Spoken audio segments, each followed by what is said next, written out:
Então, por mais que a aptidão aeróbia ela seja uma pequena parte desse quebra-cabeça ou desse programa de treinamento, ele é uma parte essencial. Então, não dá para ser negligenciada.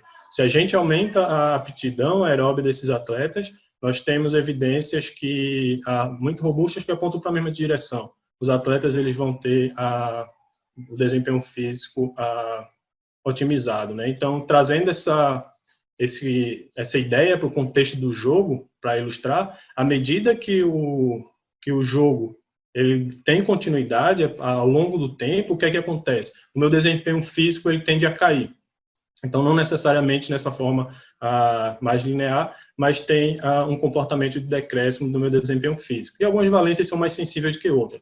Por exemplo, ao início da partida, eu tenho no início do segundo tempo, por exemplo, eu tenho uma queda significativa no número de acelerações que esses meus atletas eles realizam durante a partida. Isso independente da posição de jogo. Então, para todas as posições de jogo que se observa uma redução significativa no número de acelerações. E isso também vai se observando em atividades de alta intensidade, caracterizadas por velocidades acima de 17 km. Então, ao longo da partida, eu tenho uma redução do meu desempenho físico caracterizado ou pelo número de acelerações ou pelo decréscimo de velocidade durante uma partida. E aí, a gente reforça a necessidade de ter uma capacidade, uma potência aeróbica elevada, para que a gente consiga ter a manutenção desse esforço. E isso não necessariamente para os atletas de futebol. Então, atletas que praticam modalidades ou esportes com essas características similares também se beneficiam dentro desse mesmo sentido. Então, qual é a ideia? Aumentar a minha potência aeróbica, capacidade aeróbica e outros fatores associados, para que ao longo da partida eu consiga, pelo menos, ou retardar ou diminuir esse efeito de decréscimo relacionados à fadiga durante a partida ou sessões de treino. E aí a literatura ela é bem clara em relação à importância da potência, da capacidade aeróbica, e aponta na mesma direção. O atleta que tem uma melhor potência aeróbica, ele consegue responder, ele percebe as cargas de treino, a carga interna de treinamento de forma mais leve, então ele lida melhor com cargas de treinamento, eles conseguem ter uma recuperação entre os esforços de alta intensidade melhor.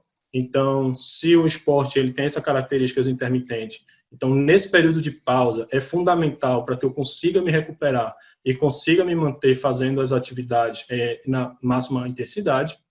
Ou seja, isso reflete na manutenção do desempenho. Eu me recupero melhor e mais rápido quando melhor condicionado aerobiamente. E isso reflete de uma forma geral em aumento do desempenho. Então, a literatura, ela vem, existem diversas evidências mostrando para esse direcionamento.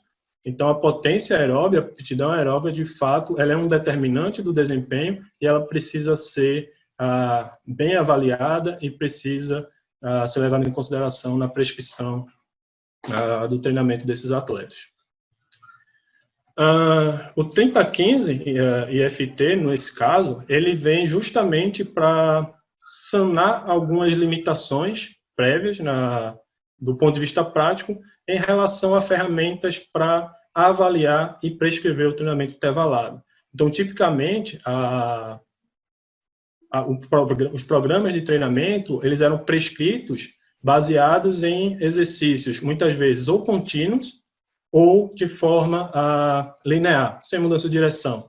Sendo que isso, muitas vezes, não reflete nem a realidade da prescrição do treinamento, em que os atletas realizam mudança de direção, existe uma relação de esforço-pausa, e também não reflete a demanda do próprio esporte.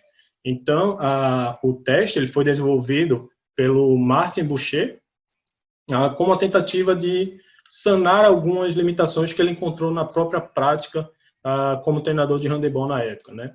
E dentre os diferentes fatores associados com o 3015 FT, nós podemos apontar como algumas das vantagens a especificidade que ele tem em relação à prescrição do treinamento, a fácil aplicação dentro da rotina de treinamento da equipe, Diferente de alguns outros testes que apresentam uma boa reprodutibilidade para avaliar a potência aeróbia, o 30-15 ele tem uma vantagem importante em relação à prescrição do treinamento. Então, a velocidade final que eu atinjo no teste, eu consigo, com uma boa acurácia, prescrever o treinamento intervalado.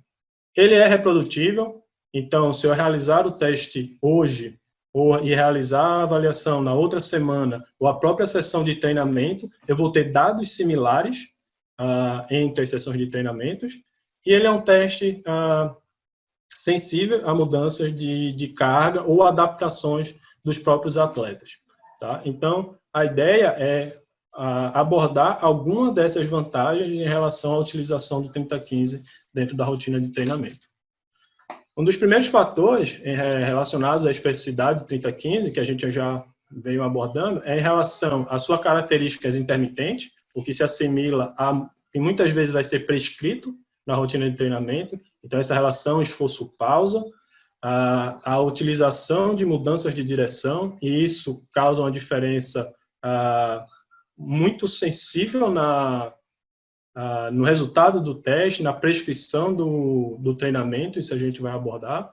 A essa relação recuperação interesforços deve ser levado em consideração, e o teste ele é sensível para detectar, por exemplo, alterações em perfis de atletas mais anaeróbios, mais aeróbios, por meio também da influência da reserva anaeróbia de corrida. O professor Ortiz vai abordar isso mais especificamente, mas é você pegar a velocidade máxima anaeróbia e subtrair pela VVO2 máxima, a velocidade associada com o consumo máximo de oxigênio. Então, levando em consideração esses fatores, a utilização do 30-15, elas nos fornece uma interessante ferramenta para a prescrição do treinamento de forma individualizada, utilizando principalmente esse parâmetro, que é a velocidade final alcançada no teste. Tá? Então, para mostrar a influência dessa relação recuperação interesforços e da mudança de direção nas respostas do teste, esse estudo, conduzido em 2011, se propôs a comparar o modelo tradicional do 30-15 FT com diferentes versões ou modificações do teste. Em uma dessas modificações, foi feita uma redução da distância percorrida e, consequentemente, isso gerou um aumento do número de direções do teste em comparação ao original. Outra versão não utilizou a mudança de direção, então o teste foi realizado de forma linear, apenas reta, e outra condição foi realizada de forma contínua, em que inibiu a participação ou a eficiência dessa recuperação interesforços em comparação ao modelo tradicional.